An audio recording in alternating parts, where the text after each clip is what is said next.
मौजूदा राजनीतिक सूरत हाल है यशवंत, और आप डिप पोल्स करते रहते हैं, लोगों की नब्ज लगातार टटोलते रहते हैं। अब जो ये अडानी का मसला यानी कि भ्रष्टाचार, उधर सरकार की भ्रष्टाचारियों के खिलाफ कार्रवाई जो विपक्षी खेमे पर ज्यादा केंद्रित दिखाई देती है, प्रधानमंत्री का सुरक्षा कवच का हवाला देना कि 140 करोड़ लोग मेरे साथ हैं, देश के अपमान की जो ये बातें हो रही हैं और निजी अपमान भी उसमें शामिल हो रहा है, सेंस क्या मिल रही है आपको, आपके जो ट्रैकर्स आप लगातार करते हैं? देखिए संदीप, चाहे अभय जी हो चाहे नीरज जी, दोनों लोगों ने कहीं ना कहीं इस बात को अपने अनुभव से बोला कि ये मुद्दा क्लिक नहीं कर रहा है कहीं, मतलब जिस तरीके से भी कहा जाए। आशु की नाराजगी या क्रोध मीडिया के ऊपर ज्यादा है। उनका मानना यह है कि ये मुद्दा क्लिक तभी करेगा जब मीडिया उसको उठाएगी या मीडिया अपनी भूमिका निभाएगी या जिस तरीके से वो देखना चाहिए। आंकड़ों में या जनता के बीच में तो मैं केवल जनता से जो सवाल पूछते हैं मैं उसके हिसाब से बता सकता हूं कि शायद ये आकलन बिल्कुल सही है नीरजा जी का और अभय जी का भी, कि दरअसल ये मुद्दा कहीं से भी प्रधानमंत्री मोदी की रेटिंग्स को या उसको कम करता हुआ दिख नहीं रहा। और जब मैं उन आंकड़ों को देखता हूं तो कभी कभी मैं खुद से एक सवाल ये पूछता हूं कि ये टेफ्लॉन पीएम की बात इन रेटिंग्स के कारण होती है, क्या चक्कर क्या है, क्यों है ऐसा? तो मुझे शायद एक उत्तर यह भी मिलता है संदीप कि क्या वास्तव में राहुल गांधी मोदी के ऊपर आक्रमण कर रहे हैं? क्या वास्तव में केजरीवाल मोदी पे आक्रमण कर रहे हैं? मुझे तो कई बार ये लगता है कि ये लोग मोदी से नहीं लड़ रहे हैं, ये लोग एक्चुअली में पहले आपस में लड़ रहे हैं, क्योंकि विपक्ष का नेता कौन होगा इसके ऊपर की जो भूमिका या इसके ऊपर का जो जो जो जो आप सेमीफाइनल कह लें या जो कह लें, जिस तरीके से 4 साल में राहुल गांधी की रेटिंग गिरते गिरते पिछले वर्ष सिंगल डिजिट में पहुंच गई थी संदीप, इतनी नीचे चली गई थी कि 9-9.5% पे राहुल गांधी पहुंच गए थे और 7-7.5% पे पंजाब की जीत के बाद में अरविंद केजरीवाल पहुंच गए थे। और एक बार की ऐसा लगा कि ऐसा ना हो कि राहुल गांधी से ऊपर विपक्ष में नेताओं में रेटिंग अरविंद केजरीवाल की चली जाए, और वहां से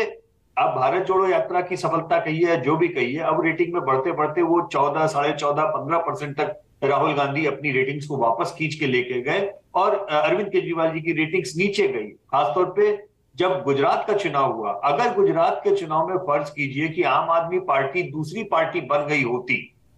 चाहे वो 10 सीट ही लेके आती लेकिन कांग्रेस से आगे निकल गई होती, तो मामला कुछ और होता और एक तरह से सर्वाइवल का ही क्वेश्चन पूरी तरह आता कांग्रेस और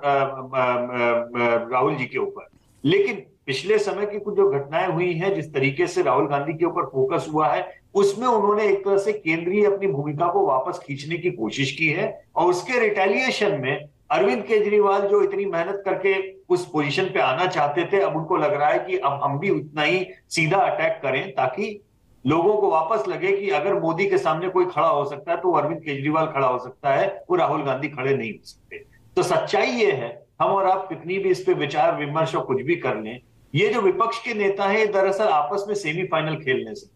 नहीं, सेमीफाइनल भी खेल रहे हैं, पर इसका एक पहलू यशवंत क्या ये भी है कि विपक्ष जहां अलग अलग धाराओं में बहता दिखाई दे रहा था, एक फेडरल फ्रंट की बात की जा रही थी, गैर भाजपा गैर कांग्रेस अखिलेश यादव ममता से मिल रहे थे, केसीआर के साथ साथ बातें हो रही थी, अब ये सब लोग, अब ममता भी अब वो गैर भाजपा गठबंधन की बात कर रही हैं।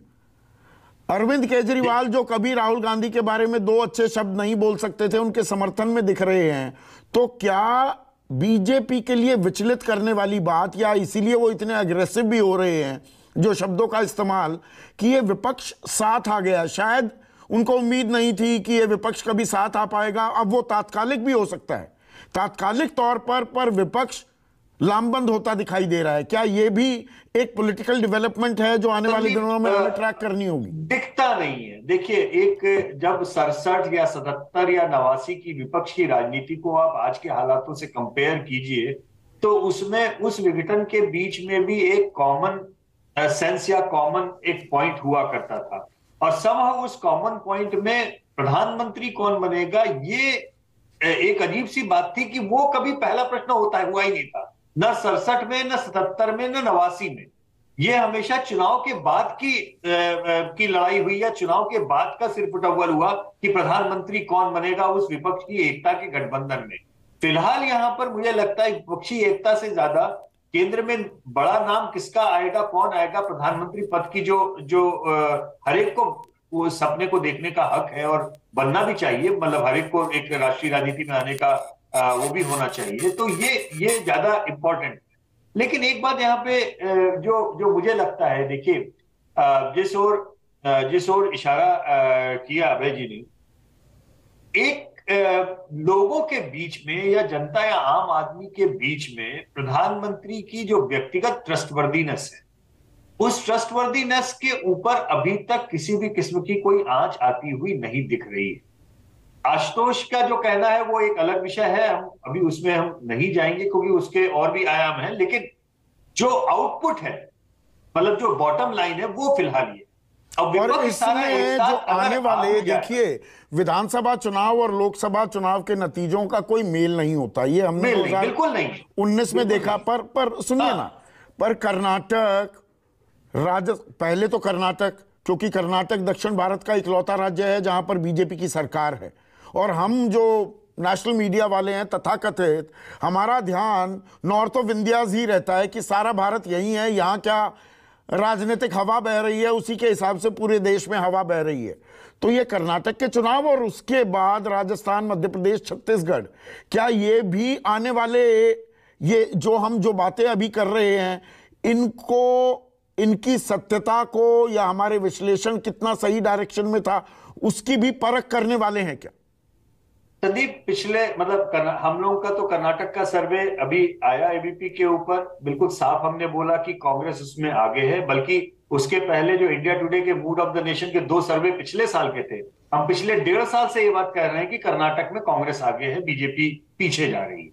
तो ये तो अवश्यंभावी है, मतलब उसमें कोई चमत्कार ही होगा जो बीजेपी की सरकार को जाने से कर्नाटक में रोकेगा, मैं बिल्कुल साफ बोल रहा हूं। लेकिन उससे इन मुद्दों को जो विपक्ष उठाने की अभी आपके हिसाब से वो सफल कोशिश नहीं है, क्या मजबूती मिलेगी? नहीं, मेरा ये कहना है कि जो विपक्ष मुद्दा उठा रहा है उसके उठाए बगैर ही कर्नाटक में बीजेपी की सरकार जाने की स्थिति में नहीं, अपने आप में एक नैरेटिव हो सकता है। विपक्ष कहेगा कि देखिए हम जो सवाल उठा रहे थे, सवालों के जवाब बीजेपी नहीं दे पाई तो धाराशाही हो गई, ये भी नैरेटिव आएगा। लेकिन उसके उठाने के बाद में भी विचित्र बात यह है संदीप कि जब कर्नाटक में हम ये पूछते हैं कि क्या आप कर्नाटक की सरकार को बदलना चाहते हैं, 57% कन्नडिगा बोलते हैं कि हम इस सरकार से नाराज हैं और सरकार को बदलना चाहते हैं।